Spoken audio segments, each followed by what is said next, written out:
Hey guys, what is up? It is Raul here today, and today I'm going to do a video on should you be following a strength program to improve your CrossFit. So one of the reasons for making this video is that it's a really common thing that I have people come up to me and ask me, pretty regularly about is, should I be following a strength program? What strength program should I follow? Could you program a strength program for me? And a lot of the times, it's not necessarily the solution to improving a person's problem with their performance in their CrossFit metrics. So because CrossFit's a really varied sport, and it's a type of activity that requires so many different domains of fitness, so many different types of strength, it can be really challenging to say and give out a simple yes or no.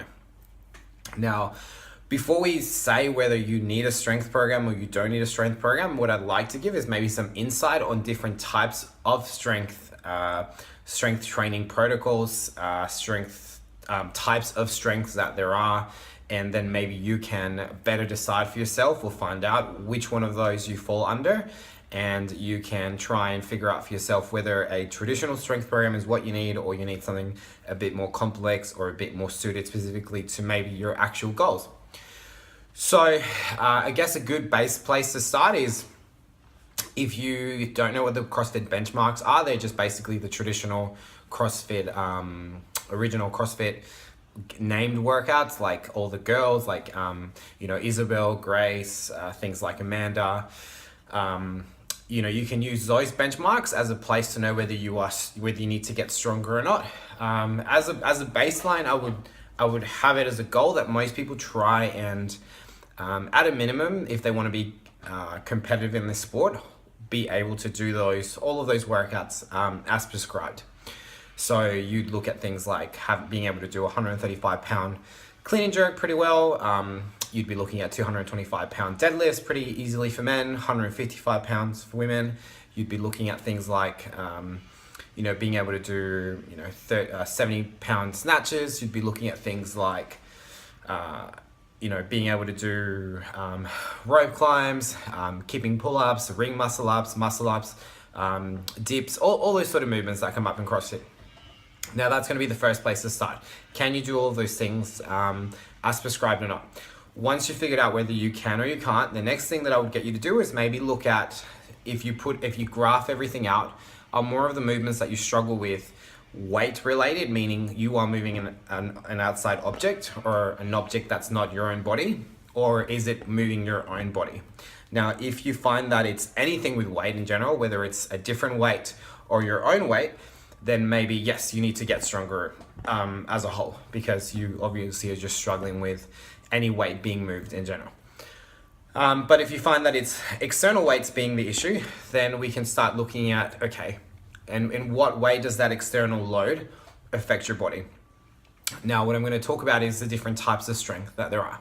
So we have things like static strength, which is just your ability to maintain and hold a position. So a static strength that you may not realize that you're doing pretty much during all the movements in CrossFit is you're keeping midline stabilization. So your core is staying in a hold position, is holding a solid position, hopefully at all times.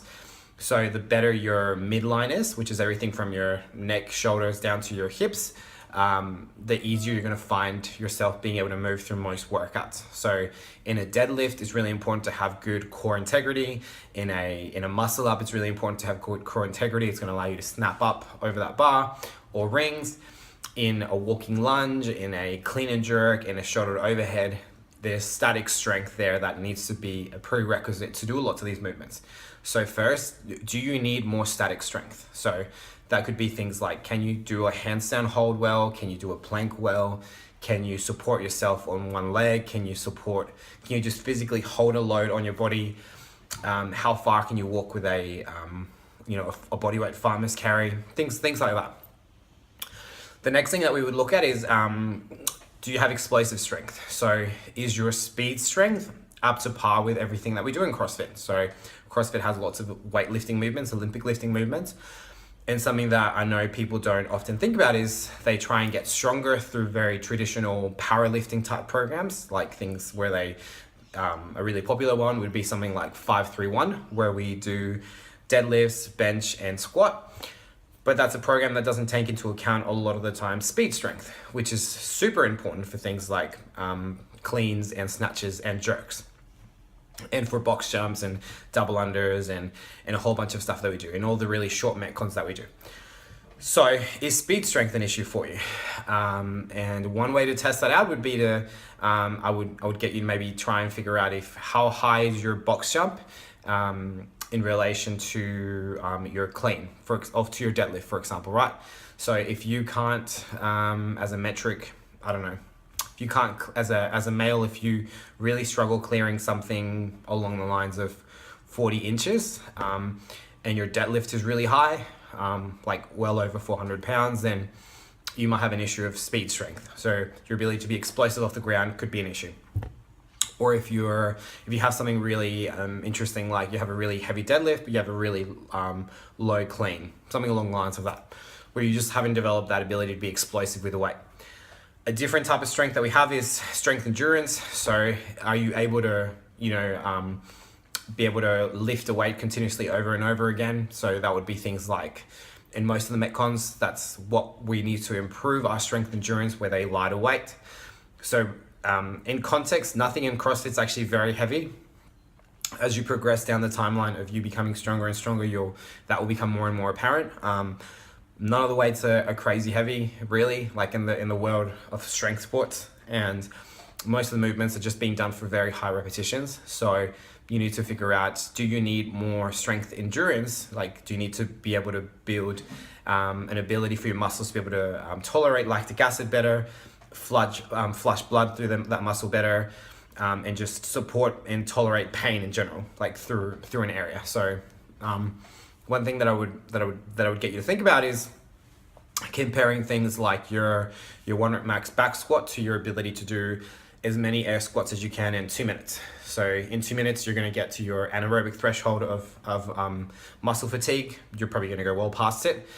And if you find that there is a pretty high discorrelation between a really heavy back squat and maybe you actually can't do that many air squats in 2 minutes, then you would look at and maybe think about, maybe you need to be able to tolerate pain and muscle endurance better in a muscle group. Now that's relevant to each different muscle group. Every muscle group is going to be different.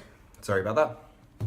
And some muscle groups, you might find that your legs are really well conditioned to pain, but your shoulders aren't, or your core is, but your chest isn't, or something along the lines of that. And the last bit of strength that I would get you to think about, and this really isn't covering all of them, but these are the main ones that I would want somebody to think about. And it's probably the one that I should have started with, which is absolute strength. So absolute strength is, what do your 1 rep maxes look like? So people always want to ask, what should they be lifting? And really, there's no, this is what you should be lifting or shouldn't be lifting, because it comes down to, what are your goals? Where are you at in life? Are you in life in a place where you can train 7 times a week, or are you in life right now in a place where you can only train twice a week? What are your goals? Do you want to be a competitive athlete? Do you just want to make sure that you don't put on weight and that you are healthy enough to be able to look after your kids? So here are some metrics for, I'm going to say, for the average person, meaning just somebody maybe trains 2 to 3 times a week. Eventually in your training, and eventually is the caveat to this, you would want to be able to do something like do a bodyweight bench press, a bodyweight and a half squat, and a double bodyweight deadlift. These are long-term goals. Like, if you can one day, 3 or 5 years down the track, achieve these things, you're in a good place. If you can do these things right now, then awesome, you're in a really great place. And if there's any of those movements that you can do, but there are other movements that you can't do, then I would get you to try and put effort into those movements to bring those things up to those standards. So maybe you can do your back squat at body weight and a half, but your deadlift is really far from being twice body weight. So that gives you a really easy answer to know, yep, that's what I need to go focus on and work on. And the last one would be, if you're looking for, these aren't elite levels of strength, but if you're looking for, the next upper echelon, you'd be looking at things like a triple bodyweight deadlift. You'd be looking at things like a maybe not a double bodyweight bench press would be good, but maybe something even more along the lines of a bodyweight strict press. And then you'd be looking at things like a double bodyweight, a double to double and a half bodyweight back squat. And that being kind of like you know, if you can do those things, then you're a very strong person. Like you'd definitely be up there in the top 8-10%, right? And then you'd have a whole nother echelon to really talk about elite level strength sports. But that's a different conversation on its own.